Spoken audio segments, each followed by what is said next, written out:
This is a story I never thought I would tell, a truth I buried deep within my soul for years. A secret that consumed me slowly, day by day, until it erupted violently, destroying everything I once held dear. I stand before you, now stripped bare of pretense, of excuses, of lies, to share the raw, painful truth of infidelity and its devastating wake. I was not always this person, this shadow of myself broken by my own choices. I was once loved deeply, truly, unconditionally. Or so I believed. Our life together was a tapestry, woven with shared dreams, quiet comforts, laughter that filled our home with warmth, and the unspoken promise of forever. Michael, he was my anchor, my confidant, my best friend, a man whose goodness shone brightly, whose trust in me was absolute, a trust I shattered into a million irreparable pieces, without a second thought. At the time, or so it seemed in my distorted view of reality, the cracks began, subtly, almost imperceptibly. At first, a whisper of dissatisfaction, a longing for something, more, something different, something I could not quite name, a creeping emptiness. Where once there was abundance, we had settled into a comfortable routine, perhaps too comfortable, perhaps predictable, perhaps. I became bored or restless or simply selfish.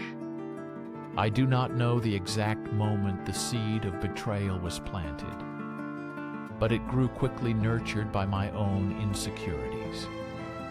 And a growing distance I perceived between Michael and me, a distance that may have been entirely of my own making. I started seeking validation elsewhere, not consciously at first, but small interactions felt different.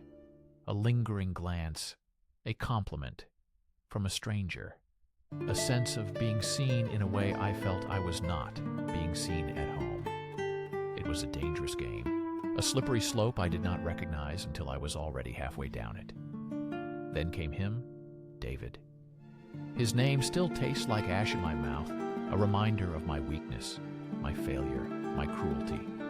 He was charming, he was attentive, he made me feel exciting, alive, desired in a way I had forgotten or perhaps romanticized, forgetting what true desire felt like in the everyday beauty of a committed relationship. He offered an escape, a fantasy, a moment of pure, unadulterated selfishness. I convinced myself it was harmless, a fleeting distraction, a momentary lapse in judgment, a secret I could keep forever, locked away in some dark corner of my mind that would never touch Michael, never hurt us, never break our beautiful world. I was so wrong, so incredibly foolish to believe such a lie. The first kiss was electric, forbidden, thrilling. It was a betrayal in itself. A line crossed, a boundary, obliterated, a point of no return. And then it continued, not just once, but multiple times. A clandestine affair, woven into the fabric of my supposedly normal life. A web of lies. I spun effortlessly around myself, around Michael, around everyone I cared about. The deception became a part of me, a heavy cloak I wore everywhere, a constant companion in my thoughts. Every stolen moment, every whispered word, every secret rendezvous was a new thread in that deceitful tapestry, each thread tightening around my heart, squeezing the joy out of my true life. The guilt was a constant hum beneath the surface, a low thrumming vibration that grew louder. With each passing day, I would look at Michael across the dinner table, his kind eyes filled with love and trust, and a wave of nausea would wash over me. I hated myself for what I was doing, for the person I was becoming, for the pain I knew I was inevitably causing him. I tried to stop. I told myself countless times, this is the last time, you must end this. You cannot continue living this lie. But the allure, the escape, the selfish thrill was too strong, or perhaps my willpower was too weak. I convinced myself that if Michael never found out, no one would get hurt. I was wrong again. The truth has a way of finding its way out, like water seeping through cracks in a dam, slowly at first, then gushing forth with devastating force. It was not a grand revelation, not a dramatic confrontation born of my confession. It was something much simpler, much more mundane, and therefore far more painful. A misplaced text, a careless word, a scent that lingered a little too long, a sudden change in my behavior. He noticed, he saw, he put the pieces together slowly, painstakingly, until the full, horrifying picture emerged. I remember the silence, more than the words, the suffocating silence in our home, the weight of unspoken accusations, the hollow echo of a love that was suddenly fractured beyond repair. When he finally confronted me, his voice was not angry, not loud. It was broken. It was a whisper of despair, a question born of profound hurt that pierced my very soul. His eyes held a sadness so deep, so absolute, that I instantly knew I had destroyed him. I had destroyed us all. My carefully constructed lies crumbled around me in an instant, leaving me exposed, raw, vulnerable, and utterly ashamed. There were no excuses, no justifications, no words that could possibly mend what I had shattered. Confessed everything, every detail, every lie, every stolen moment. It poured out of me like a poison I had held in for too long, a desperate attempt to purge myself of the filth that clung to me. But it was not for my cleansing. It was for his understanding, a desperate plea for him to see the depth of my regret. Even as I knew it was too little too late. The aftermath was a desolate landscape, a wasteland where our future once bloomed. The trust was gone, irrevocably lost. Like a delicate glass, dropped and shattered into 1,000 tiny shards.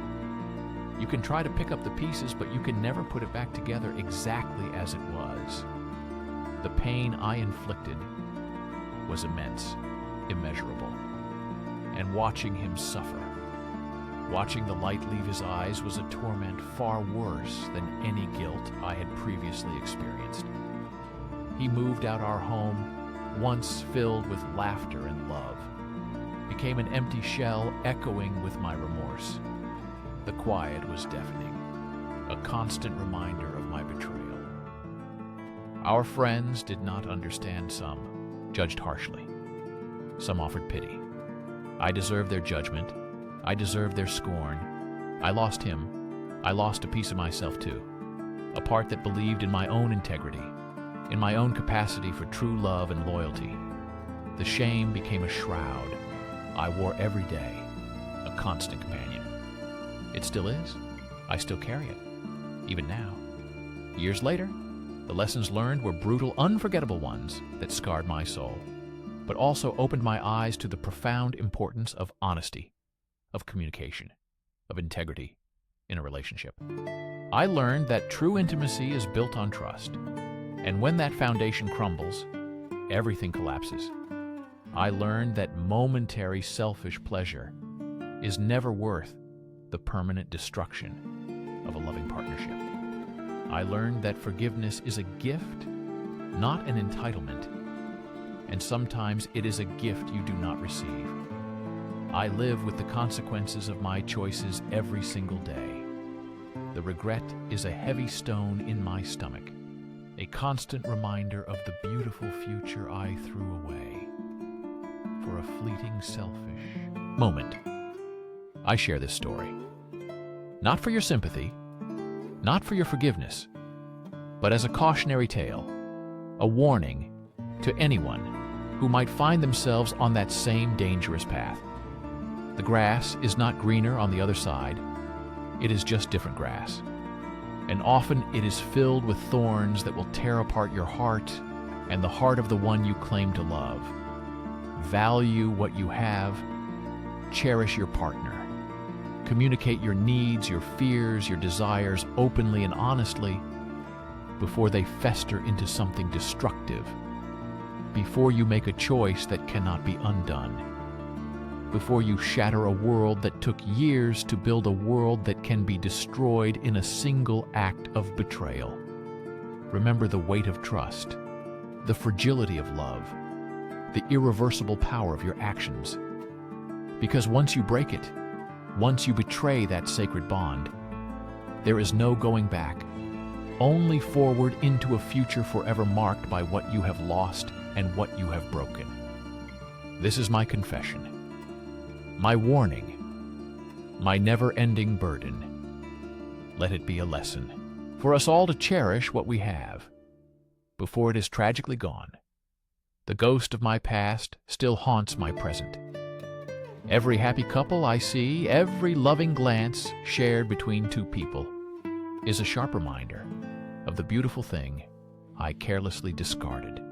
The laughter I hear in other homes once echoed in mine, now replaced by a profound silence that speaks volumes of my mistakes. My heart aches for what was lost, for the person I once was, before I allowed temptation to guide my actions, before I traded genuine connection for fleeting excitement. It is a wound that never truly heals, only scabs over, leaving a permanent scar, a visible reminder of a love I destroyed and the trust I betrayed. Do not make my mistakes. Do not let your desires blind you to the true value of loyalty and commitment. Protect your relationships with unwavering honesty. For once shattered, they can never be truly whole again. This is the truth. I carry a truth I hope saves someone else from this same agonizing journey.